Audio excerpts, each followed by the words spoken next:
In a small dojo outside Osaka, a young swordsman came to study under an old master. On paper, he knew everything. He'd read every book, memorized every form, and could explain the principles better than students who'd trained for years.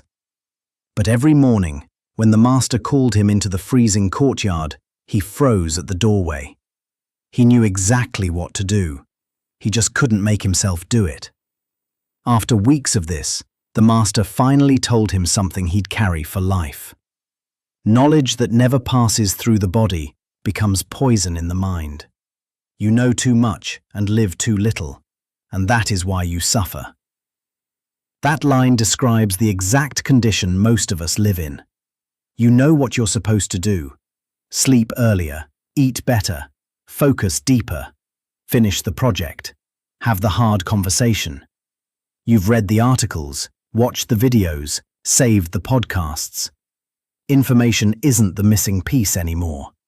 And yet, every morning, you still end up at that doorway, hesitating, scrolling, finding any reason to avoid the one thing that would actually change your life.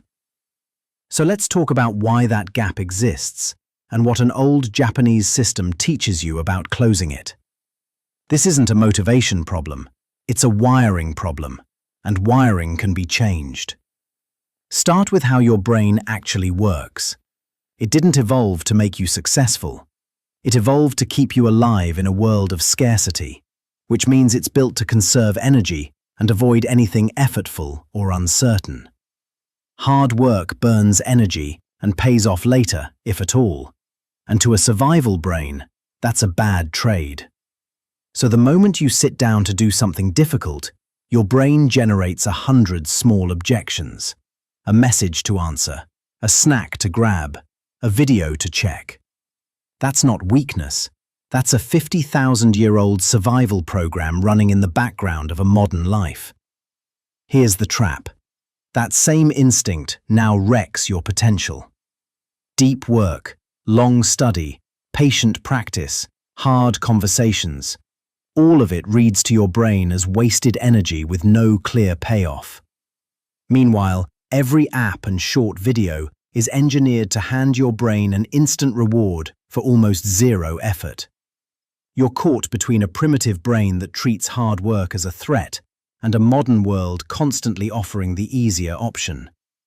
No wonder so many people know exactly what to do and still don't do it.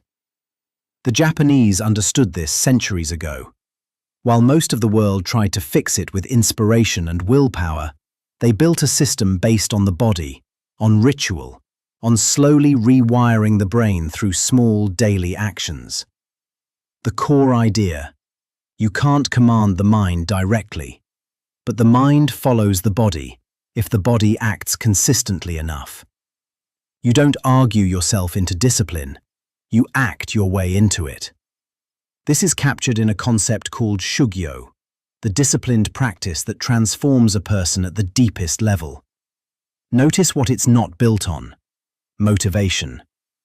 The practitioners learned long ago that motivation vanishes the second things get hard. So shugyo is built on showing up to the same practice every day, whether you feel like it or not, until the practice reshapes who you are. Here's the principle to hold on to.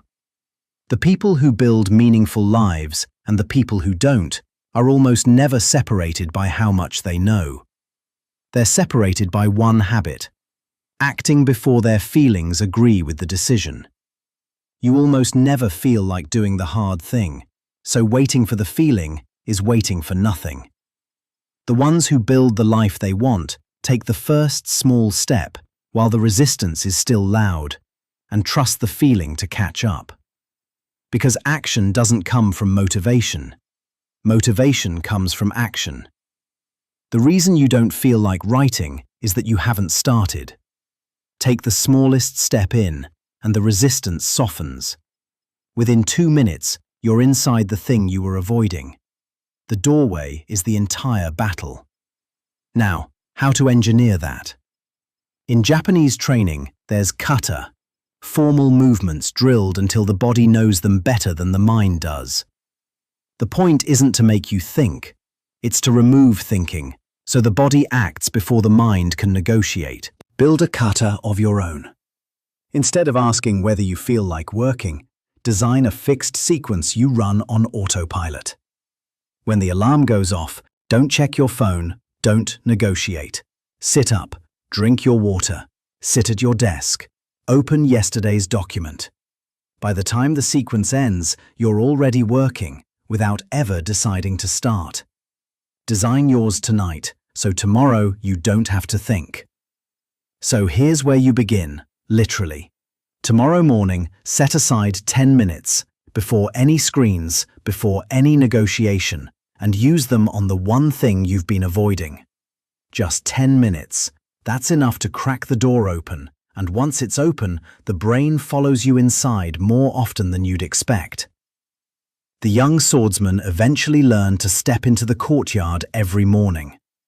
When someone asked the master what changed in his mind, the master said nothing had. He'd simply walked through the doorway one morning before his thoughts could stop him, and then the next. The mind, he said, follows the body. It does not lead it. So if you're stuck in the gap between what you know and what you do, understand this. The gap isn't proof something's wrong with you. It's the most universal human experience there is. What separates the people who close it is one repeated decision, to act before the resistance approves.